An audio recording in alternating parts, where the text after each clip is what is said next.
Hi friends, குக்கு வித்த சகாய் மாரியில் நாட்டுக்கோழி குழம்பு செய்ய போகிறேன். அரைச்சி வச்ச குழம்பு. இது எப்படி செய்யலாம் வாங்க பார்க்கலாம். இது 1 கிலோ நாட்டுக்கோழி. நீங்கள் நல்லா 4 தடவை வாஷ் பண்ணி ஒரு தடவை சுடுதண்ணில் கழுவி எடுத்துருங்க.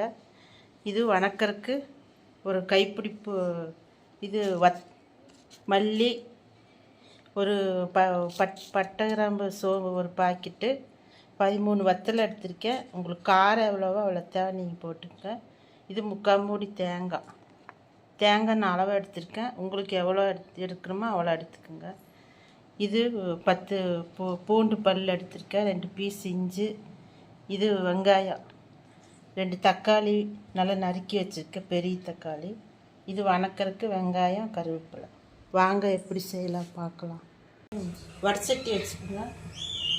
வச்சுட்டு எண்ணெய் ஒரு 5 ஸ்பூன் ஊற்றிக்குங்க.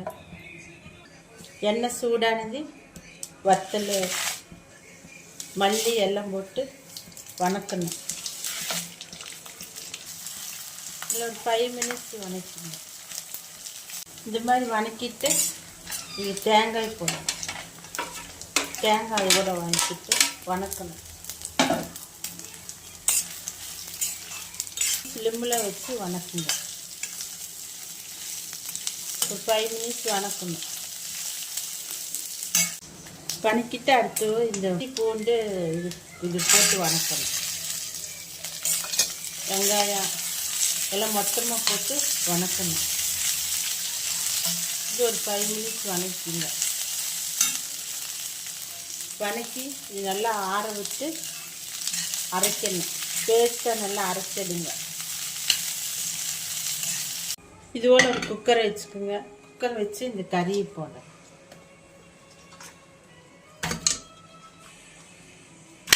கறி போட்டு 1 கப்பு தண்ணி ஊற்றிக்குங்க. மஞ்சப்பொடி 1 ஸ்பூன் போட்டுக்கோங்க. இது வேகிட்டு மசாலா அரைச்சி நம்ம இதில் போடுவோம். இது மாதிரி நீங்கள் பேஸ்ட்டாக அதுபோல் அரைச்சி இது ஓடுங்க. கறி கூட போடணும். போட்டு எல்லாம் வேகணும். அடுத்து தக்காளி, கொஞ்சம் கருவேப்பிலை, ஒரு பிரிஞ்சாலை அதையும் இதில் போட்டு ஒரு இலக்கிட்டு உப்பு உங்கள் அளவு தேவை போட்டுக்கணும். உப்பு உங்களுக்கு எவ்வளோ தேவையோ அவ்வளோ நீங்கள் உப்பு போட்டுக்கணும். இது வச்சு ஒரு 7 விசில் விட்டுருங்க. நல்லா கறி வேகணும். ஒரு 7-8 விசில் விட்டுருங்க. ஒரு 8 விசில் விட்டு ஓப்பன் பண்ணி பார்க்கலாம்.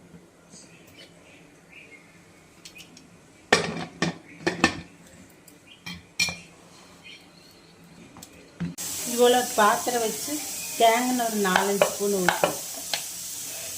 தாளிக்கிறது கடுகு ஒரு ஸ்பூன் போட்டு கடுகு போட்டு நல்லா வெடிச்சதுக்கப்புறம் வெடிச்சதுக்கப்புறம் இந்த வெங்காயம், கருவேப்பிலை தாளிச்சு ஒரு 10 மினிட்ஸ் நல்லா வணங்கினதுக்கப்புறம் குழம்புல வதக்கினதுக்கப்புறம் குழம்பு ரெடி ஆயிடுச்சு. தாளிச்சதை இதில் கொட்டணும்.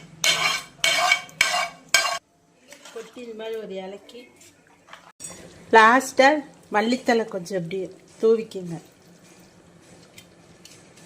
ஓகே ஃப்ரெண்ட்ஸ், குழம்பு நாட்டுக்கோழி குழம்பு ரெடி ஆயிடுச்சு.